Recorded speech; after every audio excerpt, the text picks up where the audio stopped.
Selamat pagi anak-anak, bagaimana kabar kalian pada pagi hari ini? Mem berharap kalian semua dalam keadaan sehat dan tetap mengikuti instruksi dari pemerintah untuk tetap berada di rumah. Anak-anak yang terkasih, pada kesempatan pagi hari ini kita akan bersama kembali belajar mengenai materi yang sebelumnya sudah saya ajarkan.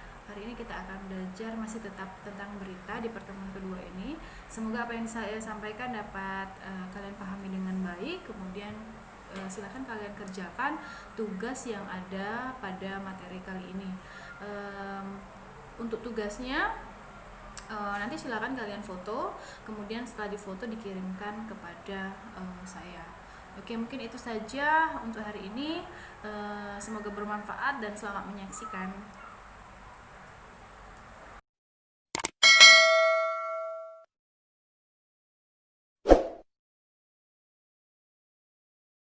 Kompetensi dasar yang akan kita pelajari pada hari ini adalah kompetensi dasar 4.1, yaitu menyimpulkan isi berita yang membanggakan dan memotivasi yang dibaca dan didengar.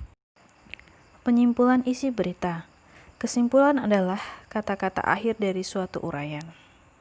Di dalam kesimpulan harus memuat unsur-unsur berita dengan rumusan lebih ringkas.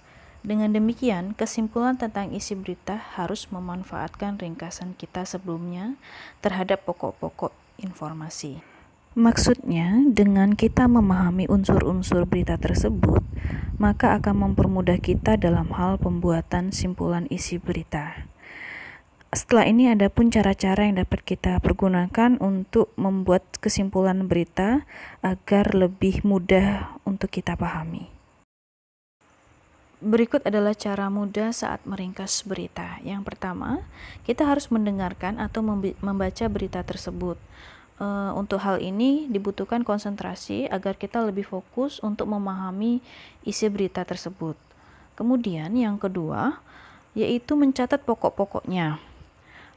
Pokok-pokok yang dicatat itu biasanya meliputi tema berita, peristiwa yang diberitakan, orang yang diberitakan, tempat dan waktu kejadian, serta proses terjadinya peristiwa.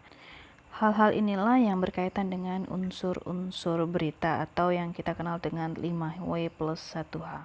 Kemudian langkah yang terakhir yaitu langkah yang ketiga, yaitu menyampaikan kembali berita secara lengkap dan ringkas.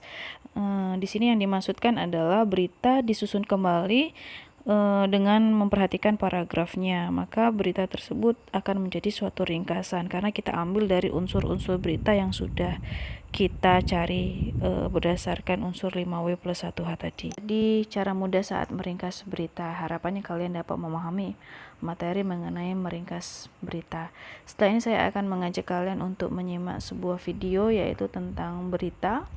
Silakan kalian catat hal-hal penting khususnya unsur-unsur berita yaitu 5W plus 1H. Setelah itu silakan kalian kerjakan tugas yang akan saya berikan berikut ini. Penambahan kasus positif COVID-19 di Provinsi Sumatera Selatan pertanggal 14 Mei 2020 mengalami lonjakan signifikan, bahkan menjadi provinsi dengan penambahan kasus positif COVID-19 terbanyak se-Indonesia setelah Provinsi DKI Jakarta hari ini. Penambahan kasus positif COVID-19 di Sumatera Selatan pertanggal 14 Mei 2020 ialah sebanyak 119 kasus, sehingga total kasus positif menjadi 441 orang. Lonjakan kasus tersebut merupakan yang tertinggi sejauh ini. Dari 119 kasus positif hari ini, rata-rata didominasi dengan status kasus lokal yang berasal dari kota Palembang. Hingga saat ini terdapat 5 zona merah transmisi lokal penyebaran COVID-19 di Sumatera Selatan, yaitu Kota Palembang, Kota Prabu Muli, Kabupaten Ogan Komering Ulu, Kota Lubuk Linggau, dan Kabupaten Banyuasin. Sampai saat ini di Provinsi Sumatera Selatan terdapat 1.362 pasien dalam pengawasan dan 161 orang dalam pemantauan. Kemudian untuk kasus sembuh terdapat 73 orang, sedangkan yang meninggal dunia berjumlah 10 orang. Kasus konfirmasi positif baru per tanggal 14 Mei 2020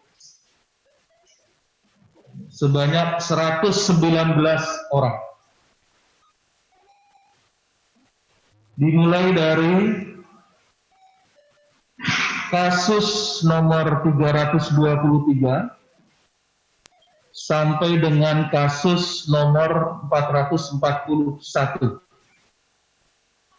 Ada yang berasal dari Kota Palembang, Kabupaten Muara Enim, ada dari Banyu Asin, Ogan Ilir, Oki, Lubuk Linggau, Prabu Mulih, Oki Timur,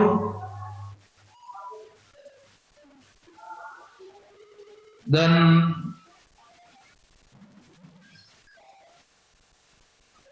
yang paling banyak memang dari Kota Palembang dengan status transmisi lokal. Nah, anak-anak, kita tadi sudah bersama-sama menyimak berita yang sudah saya tampilkan.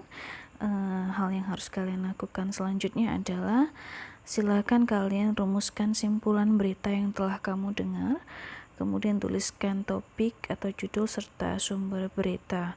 Kemudian apa yang sudah kalian catat dari menyimak berita tadi, yaitu mengenai unsur 5W+1H, silakan kamu tulis kembali dalam bentuk paragraf, dan jangan lupa paragraf tersebut berisi unsur-unsur berita atau 5W+1H. Setelah itu silakan kalian foto pekerjaan kalian dan kalian kumpulkan. Rasa demikian untuk pembelajaran kita pada pagi hari ini. Harapannya apa yang telah kita lakukan ini dapat bermanfaat, dan jangan lupa untuk mengerjakan tugas yang sudah saya berikan. Demikian dan sampai jumpa pada pertemuan selanjutnya. Selamat pagi dan salam sehat selalu.